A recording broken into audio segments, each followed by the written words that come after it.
એક વખત વર્ષો પહેલાં મારા ઉપર ફોન આવ્યો આકાશવાણી રાજકોટમાંથી કે તમારે ભગવાન કૃષ્ણના જન્મની દ્વારિકા મંદિરમાંથી લાઈવ કોમેન્ટ્રી આપવાની છે, આંખે દેખા હાલ.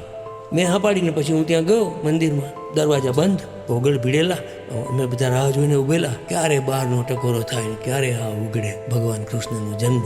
અમારે બોલવાનું હતું.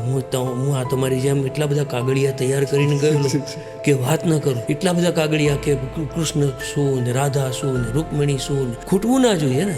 2-3 કલાક બોલવાનું સળંગ.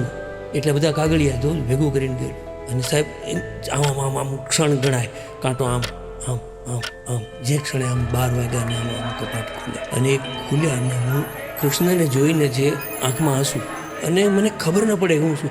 અરે પેલો રેડિયોનો અધિકારી, આકાશવાણીનો અધિકારી મને કહે છે ચાલુ કરો, બોલો એમ, કારણ કે બહાર ગુજરાત રેડિયો સાંભળી રહ્યું છે લાઈવ.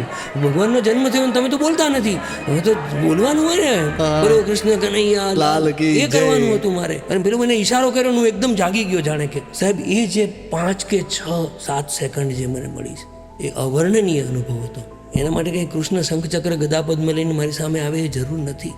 એ સાક્ષાત્કારની ક્ષણ હતી. 1 સેકન્ડની અંદર જે અનુભવ થયો છે. મારે એ કહેવું છે કે ચમત્કાર નહોતો, હું જીવતો માણસ હતો અને એ પથ્થર જ હતો. આમ જુઓ તો મૂર્તિ તો પથ્થરમાંથી જ બને છે ને, ભગવાન તો આપણે આરોપણ કરીએ છીએ, પણ એમાં એને પ્રગટ થવું પડે છે. એ જે દ્વારિકાનો અનુભવ છે મને ભગવાન કૃષ્ણના પ્રાગટ્યનો, એવો આનંદ પછી મને ક્યારેય નથી થયો.